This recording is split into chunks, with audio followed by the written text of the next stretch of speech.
Hi everyone, this is Karen at SnickerdoodleDesigns, and I wanted to just give you a quick video demonstration of how to use my new From the Center styles. I'm a visual learner, so for those of you who might also be visual learners, I hope this will be helpful. There is a written tutorial inside the pack though, so if you prefer to follow along in the written word, that is available for you as well. The idea for these styles is to create a realistic effect when you apply a style to something that's circular or semicircular, sort of circular in design. So when we add this text just straight in a linear fashion to this flower, it looks pretty unrealistic, but by using these styles, you can get this circular effect and it'll look more realistic. So let's go ahead and get started. I am using this flower from Wendy Page Designs Flower Pack 43. It's this flower right here, and it's this gorgeous flower here. So this is one of my newsprints, and let's just drag this over on top of Wendy's flower, change the blend mode to overlay, and clip it to the flower. Looks much better than when it was just black, but it just doesn't look very realistic to me, and I would like to make that a little more attractive. So let's go ahead and close this and apply one of the text styles to this flower. I'll go ahead and get rid of that newsprint, and this is one of the text. Let's see, here is the text style. In this particular pack, there are different types of effects. There's some text, some lace, some patterns, some lines. So if you look at the preview or in the product description, you'll see what they are. They are all set at overlay blend mode already, and they are set at 50%. This is a pretty large flower, so I'm going to go ahead, click on the pattern overlay pack words there in the layers panel, click on the pattern overlay here on the left, and that will give me the access to the options in for pattern overlay. And you can see I have the opacity at 45%, blend overlay, and I have the scale at 50. Because this is a large flower, I'm going to go ahead and move that up to 100, and then we can play with it. Sometimes it's hard to find the center of this, and all I'm doing is to move this pattern is because I have this selected, I can just click and drag the pattern in the flower here. This one's not too bad, but sometimes if you are having trouble, if you go ahead and change the blend mode to normal, you'll be able to see it a little bit easier. And then once you locate the center of your flower or element, go ahead and change it to overlay or whatever blend mode you want. So because of the size of this flower, I do like the scale at 100%, so I'll leave that. And let's just move the opacity up and see what it looks like. I think that's too bright for this beautiful pastel flower, so I'm going to move it down, and I think 60 looks fine. This is just a personal preference, so let's just go ahead and leave it like that so it's real easy to see what we're doing. And then I'll go ahead and click OK. Now if you like that, you can go ahead and leave it.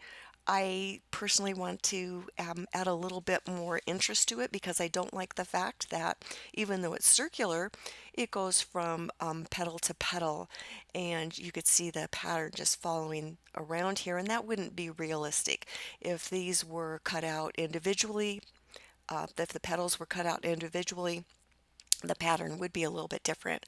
So using Photoshop Creative Cloud 2017, I'm going to right click on the effects and come down here to create layer. This works, I believe, in all the Photoshop full versions that I've ever used, and that goes back to CS6. So I imagine it's probably in most versions. Go ahead and check what version you have. This does not is not an option for Photoshop Elements, but I'll show you a workaround for that in a little bit.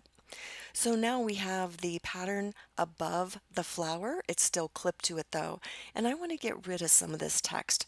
So I will select the pattern to make it active, add a mask, click on the mask to make sure it's active, make sure my foreground color is black, choose a soft round brush, and I'm going to choose a brush tool by hitting the B on my keyboard to select brush tool. And I have this at a soft brush, and I think I'll make this just a little bit lower. And now, again, I always just double click on this to make sure I'm on it. I have the opacity at 100%. I want to remove most of the text from these top petals. And just by painting over these with the black, we'll be able to remove that. If you make a mistake, don't worry. Just make your foreground color white and you can paint that text right back in. So let's go ahead and go back to black. And I want to remove some of it around the edges of these flowers. I'll make my brush a little smaller here to remove that, so it takes away that look right there where it's so obvious that they're right next to each other. And you can lower the opacity a little bit so you don't have such a sharp edge there when you remove some of that text. And you can just go ahead and do this to your satisfaction until you get it to how you like it, what it looks good like, what it looks good, how, excuse me, obviously I can't mask and talk at the same time. Just keep doing this until it looks good to you, and whenever you're done, just go ahead and save it as a PNG and you're ready to use it on your designs. So I hope that's helpful for you. Let me show you really quickly transition over to Photoshop Elements. Photoshop Elements, you would need to use the PNG file, which I have right here. I would drag it over, clip it to the photo, and then just go ahead and use it how I demonstrated in the other, whoops, make sure you're on the right layer, in the previous demonstration. Just go ahead and add a mask to that and erase away how you want. The reason I say to use the PNGs in Photoshop Elements is because you don't have the option to move the pattern around. Now in the written tutorial in this product, I do show you how to